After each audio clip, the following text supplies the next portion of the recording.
नमस्कार। आज बीए द्वितीय वर्ष में हम विश्व इतिहास का एक टॉपिक लेकर के आए हैं, संयुक्त राष्ट्र संघ। संयुक्त राष्ट्र संघ को दो भागों में बांटा जाएगा, एक संयुक्त राष्ट्र संघ की उपलब्धियां और दूसरा संयुक्त राष्ट्र संघ से संबंधित जो संगठन बना था उस संगठन के अंदर कौन कौन से अंग थे और संगठन कैसा था उसके बारे में पूरा पढ़ेंगे। सबसे पहले अपन पढ़ेंगे संयुक्त राष्ट्र संघ का निर्माण कैसे हुआ है और उसका मुख्य संगठन क्या था।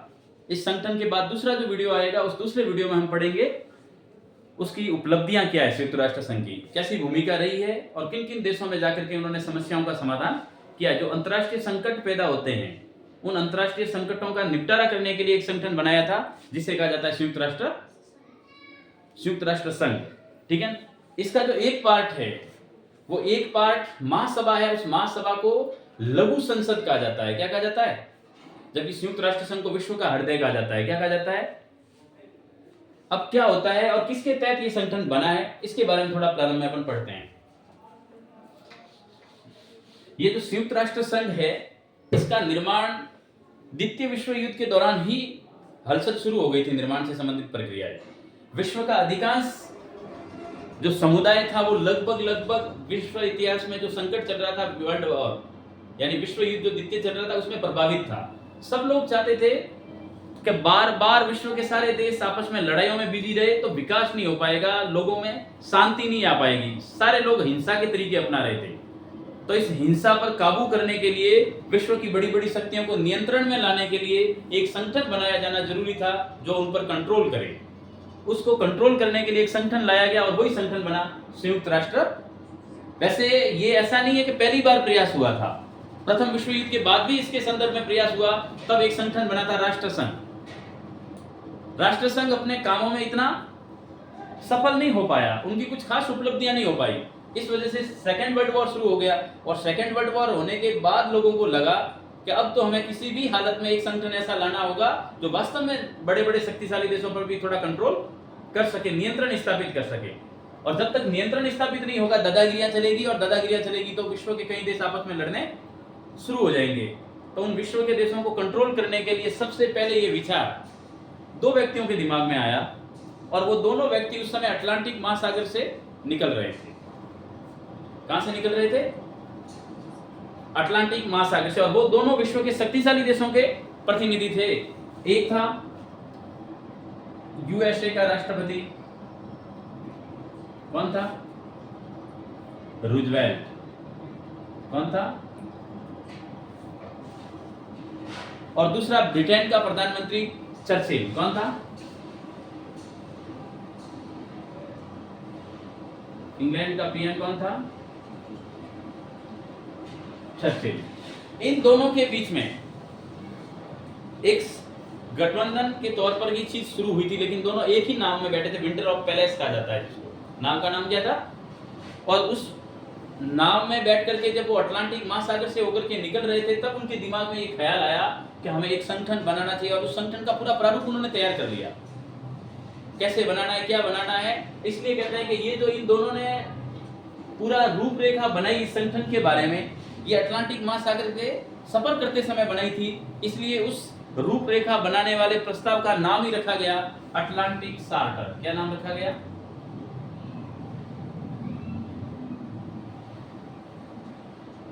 क्या नाम है?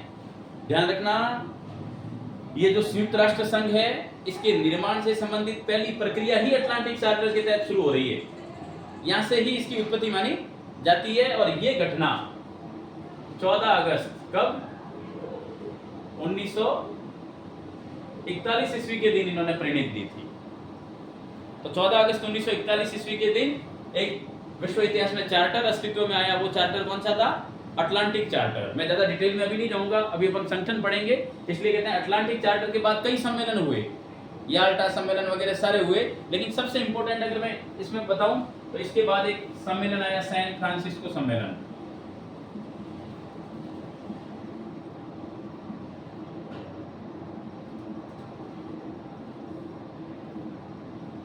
जो सैन फ्रांसिस्को सम्मेलन है ये 1945 में आयोजित हुआ। कब हुआ? और इस सैन फ्रांसिस्को सम्मेलन के तहत जो प्रस्ताव अटलांटिक चार्टर में लाया गया था, 4 वर्ष बाद इसको विधिवत रूप दिया गया। क्या दिया गया? विधिवत का मतलब अब उसको जो योजना बनाई थी उस योजना के तहत एक संगठन बन रहा है, और उस संगठन का नाम ही संयुक्त राष्ट्र संघ सैन फ्रांसिस्को सम्मेलन के तहत बना है। तो कभी पूछे किस सम्मेलन में इसके उत्पत्ति या उद्भव हुआ है, तो वो हुआ सैन फ्रांसिस्को सम्मेलन में। तब सबसे पहले जो अटलांटिक चार्टर था, जो प्रारूप तैयार किया गया था, उसका सैन फ्रांसिस्को सम्मेलन में अनुमोदन हुआ, और इस पर साइन करने के लिए सारे देश आए, और सबसे पहले इस पर 50 देशों ने हस्ताक्षर किए। कितने?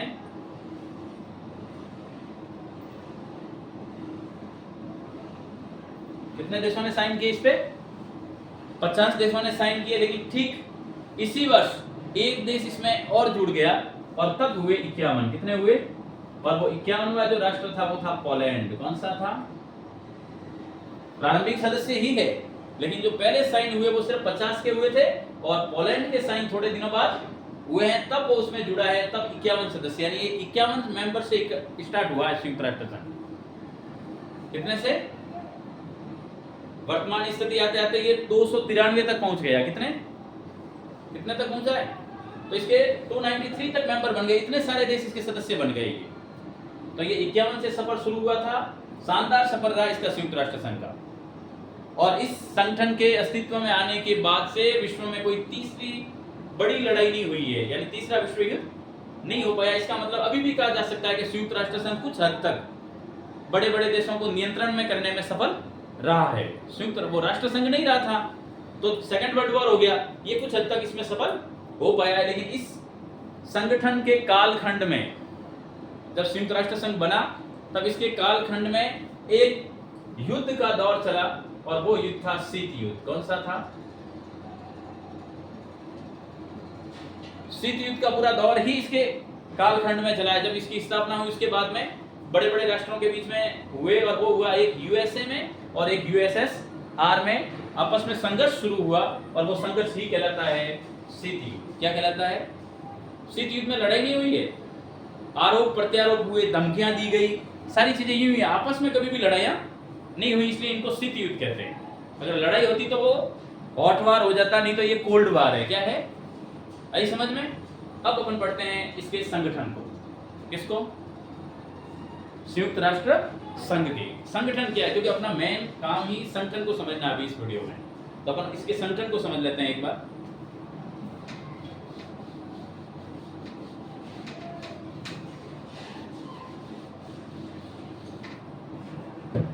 संयुक्त राष्ट्र संघ का जो संगठन है,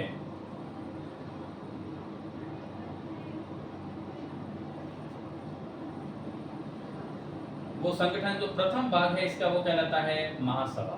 क्या कहलाती है? ये महासभा ही साधारण सभा कहलाती है। क्या कहलाती है? इसे साधारण सभा भी कहते हैं। और इस महासभा को लघु संसद भी कहा जाता है। क्या कहा जाता है?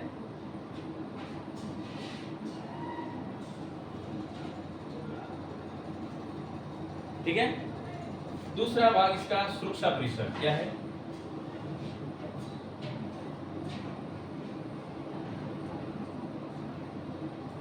तीसरा जो भाग है इसका महासभा पहला, दूसरा सुरक्षा परिषद, और तीसरा भाग है इसका आर्थिक एवं सामाजिक परिषद।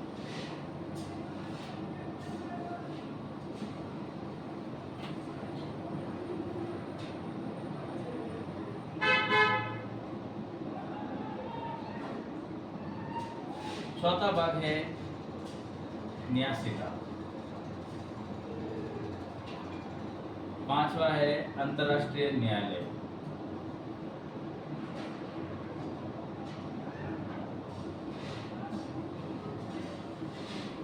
और छठा भाग है सचिवालय। क्या है? तो कितने भागों में बंटा हुआ संयुक्त राष्ट्र संघ पूरा? 6 खंड में। कितने में? पहला है महासभा, दूसरा है सुरक्षा परिषद, तीसरा आर्थिक एवं सामाजिक परिषद, तीसरा चौथा न्यासिका। इसको ट्रस्टीशिप भी कहते हैं। क्या कहते हैं?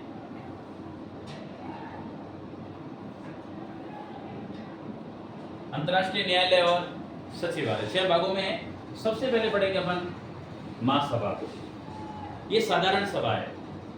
इसमें एक व्यवस्था बनी हुई है कि जो भी इसके सदस्य राष्ट्र है संयुक्त राष्ट्र संघ के, उन संयुक्त सदस्य राष्ट्रों में से 5 मेंबर अधिकतम कितने मेंबर? एक देश 5 मेंबर भेज सकता है। कितने? यानी संयुक्त राष्ट्र संघ की जब महासभा की बैठक होती है, इसमें एक देश से अधिकतम कितने? 5 व्यक्ति भेजे जा सकते हैं, 5 सदस्य आ सकते हैं। 5 कंपलसरी है और 5 ही वैकल्पिक है। कैसे है? ऑप्शनल है। यानी 5 कंपलसरी के साथ साथ 5 वैकल्पिक भी भेज सकता है वो। पर जब भी मतदान की स्थिति आती है, क्या आती है? और जब मतदान की स्थिति आती है तब एक देश से एक वोट होगा। कितना होगा? तब ऐसा नहीं है कि एक देश से 5 मेंबर गए हुए हैं तो 5 वोट करेंगे। तब एक देश का एक वोट माना जाएगा। ये याद रखना, महासभा साधारण सभा है, इसकी वर्ष में एक बार बैठक होती है। कब होती है? एक बार ही होती है। और जब भी बैठक होगी तब इसमें अधिकतम कितने सदस्य भाग ले सकते हैं? एक देश से 5 सदस्य भाग ले सकते हैं। और जब वोट की स्थिति आती है, मतदान की स्थिति आती है, तो एक देश एक मत होगा। क्या होगा? वन नेशन वन वोट वाली प्रणाली काम करती है। एक देश का एक ही वोट इसमें लगता है। जितने भी मेंबर है इसके, वो सारे मेंबर इसमें भाग लेते हैं। क्लियर? ये नो डाउट। इसमें ये क्या होता है? साधारण सभा की बैठकें कब आयोजित करनी है, कहाँ कौन सी घटना हुई है, उनके संदर्भ में पूरी चर्चाएं करती है महासभा। दूसरा इसका इंपोर्टेंट अंग है सुरक्षा परिषद। ये बहुत इंपोर्टेंट अंग है सुरक्षा परिषद। इस सुरक्षा परिषद में क्या है? इसमें प्रारंभ में 11 सदस्य थे। कितने? कितने मेंबर थे?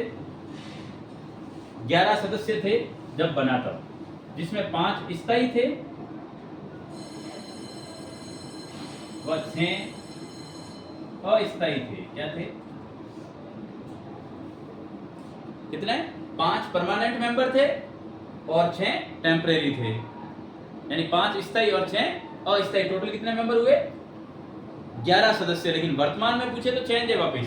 इन 11 सदस्यों में ये संगठन था, लेकिन 1 जनवरी कब? 1966 1966 1 जनवरी 1967 ईस्वी से इसके मेंबरों की संख्या बढ़ गई। और बढ़ गई वो किसमें बढ़ी? स्थायी सदस्य नहीं बढ़े, अस्थायी में +4 हो गए। कितने हो गए? कितने हुए? तो अब अस्थायी कितने हैं? यानी 1 जनवरी 1967 से 5 सदस्य तो क्या है? स्थायी मेंबर है और 10 अस्थायी हो गए। तो टोटल सुरक्षा परिषद में कितने मेंबर हैं? 15। कब है? वर्तमान में।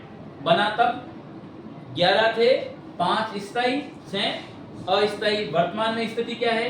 15 मेंबर की है और आपको वर्तमान की ही लिखनी है। अब 15 मेंबर है, उनमें से 5 तो अस्थायी और जो बड़े वो अस्थायी में बड़े थे। इसका मतलब 10 हो गए अस्थायी, 5 हो गए स्थायी। टोटल कितने हुए? ये जो स्थायी मेंबर है, सॉरी, ये परमानेंट है। अब इनका कोई कार्यकाल नहीं है, ये बने तब से बने थे, लगातार बने रहेंगे। और जो अस्थायी है ये 2 वर्ष के लिए रहते हैं। कितने वर्ष के लिए? प्रत्येक 2 वर्ष बाद इनका चुनाव होता है, नए सदस्य चुन लिए जाते हैं। बारी बारी से 2-2 वर्ष के लिए बनते हैं। क्लियर? स्थायी मेंबर अलग नहीं होते। और स्थायी मेंबर बहुत बड़े पावरफुल लोग हैं। इसमें 5 जो स्थायी है उनको आपको याद भी रखना है। वो स्थायी मेंबर है कौन से? 5। 1 अमेरिका, रूस, चाइना, फ्रांस और ब्रिटेन। ये 5 मेंबर क्या है? स्थायी मेंबर है। कैसे हैं? इनके पास एक बहुत बड़ी ताकत है जिसको कहा जाता है वीटो पावर। क्या कहा जाता है?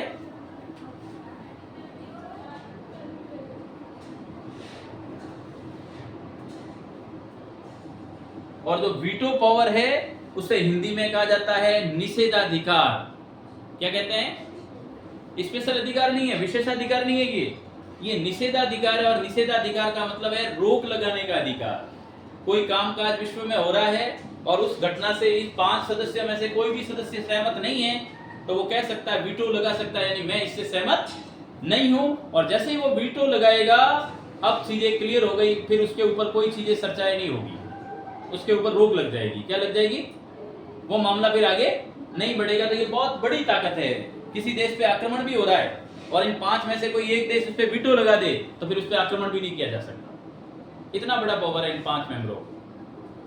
सबसे पहले वीटो पावर का प्रयोग करने वाला देश रूस था। कौन था? उस समय सोवियत संघ कहलाता था, पर वो रूस सबसे पहले वीटो का प्रयोग किया था उसने, और आज दिन तक सबसे ज्यादा वीटो का प्रयोग करने वाला देश भी रूस ही है। प्रथम प्रयोग भी किसने किया है? रूस ने किया है, और सबसे ज्यादा बार भी किसने किया है? रूस ने किया है। तो रूस ने वीटो पावर का प्रयोग बहुत ज्यादा किया है। पर वीटो पावर बहुत स्पेशल चीज है, खास चीज बना रखी है इनके लिए।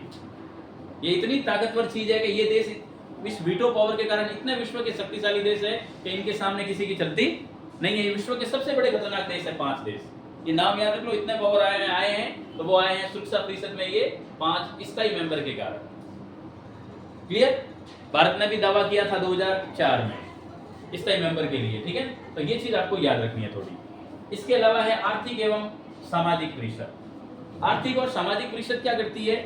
विश्व में कहीं पर सीधे कोई आपदाएं आती है तो वहां आपदा में धन उपलब्ध करवाना।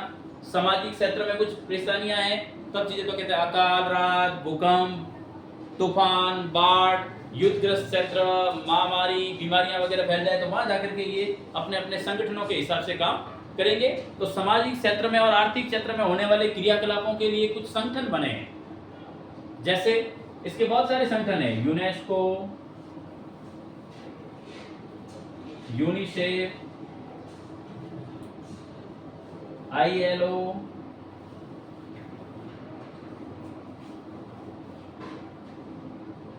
ये ILO अंतरराष्ट्रीय श्रम संगठन है। कौन सा है? इसके अलावा WTO,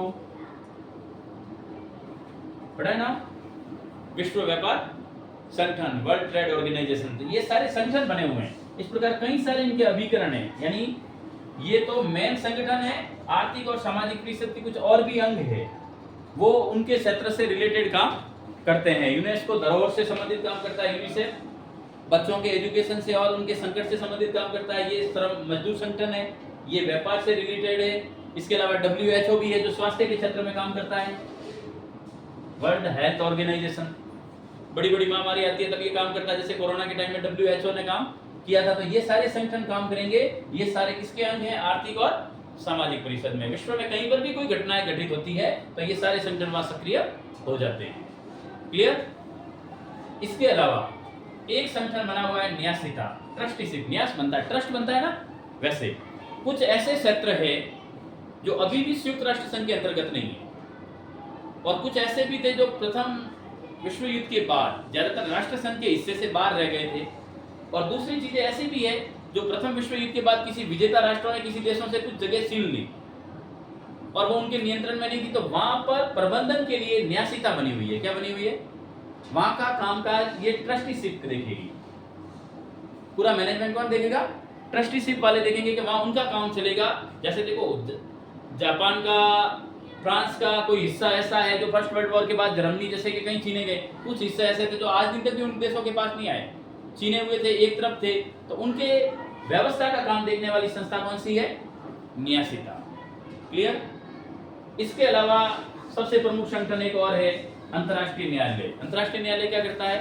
अंतर्राष्ट्रीय विवादों का निपटारा करता है। किन्हीं दो देशों के बीच में कुछ अनबन है, झगड़े हैं, विवाद है, तो उनके शांति से हल चाहता है तो वो मामला सीधा अंतर्राष्ट्रीय न्यायालय जाता है। कहाँ जाता है? जैसे भारत पाकिस्तान के बीच में कोई मतभेद है तो वो भारत की सुप्रीम कोर्ट में नहीं आएगा, ना पाकिस्तान की सुप्रीम कोर्ट में जाएगा। भारत की सुप्रीम कोर्ट में आएगा तो फैसला भारत के पक्ष में आएगा, और पाकिस्तान की सुप्रीम कोर्ट में गया तो पाकिस्तान के पक्ष में आएगा भाई। तो कहते हैं ऐसे दो देशों के मध्य जो विवाद है वो सारे के सारे कहाँ जाते हैं? अंतर्राष्ट्रीय न्यायालय में। कहाँ जाते हैं? अंतर्राष्ट्रीय न्यायालय में जजों का जो निर्धारण होता है या चयन होता है वो मतदान के द्वारा होता है। किसके द्वारा? यहाँ भी वोटिंग होती है। अंतर्राष्ट्रीय न्यायालय में टोटल 15 न्यायाधीश है। कितने कितने जज हैं? कितने होते हैं? 15 होते हैं। क्लियर? और ये जो अंतर्राष्ट्रीय न्यायालय बना हुआ है, ये अंतर्राष्ट्रीय न्यायालय नीदरलैंड के हेग में बना हुआ है। पहले उसे हॉलैंड कहते थे। क्या कहते थे? तो नीदरलैंड का एक हेग शहर है, वहां पर अंतर्राष्ट्रीय न्यायालय स्थापित है। और इसमें टोटल कितने जज होते हैं? उनका जो कार्यकाल है वो कार्यकाल 9 वर्ष का होता है। कितने का? कितने का होता है? और इसकी एक विशेषता है कि हर ये जो कार्यकाल 9 वर्ष है, इनमें 1/3 सदस्यों का निर्वाचन अलग से होता है। जैसे राज्यसभा की वोटिंग प्रणाली समझी है आपने कभी, वैसे ही इनके जो जज है उन जजों का भी कार्यकाल जो होता है, उनके बाद में नए सदस्य आ जाते हैं, पुराने वाले सेवानिवृत्त हो जाते हैं। तो अधिकतम कार्यकाल कितने का है? 9 वर्ष का कार्यकाल है। जज कितने होते हैं? टोटल 15 जज होते हैं। आई समझ में? और ये किस मामलों का निपटारा करते हैं? अंतरराष्ट्रीय विवादों का। किसका? आई समझ में? मुख्यालय कहाँ है? हेग में। कहाँ पर है? नीदरलैंड का एक शहर है हेग, उस हेग में इसका मुख्यालय आया हुआ है। क्लियर यहाँ तक? इसके अलावा यहाँ पर एक सचिवालय है। सचिवालय में यूएनओ का महासचिव बैठता है। कौन बैठता है?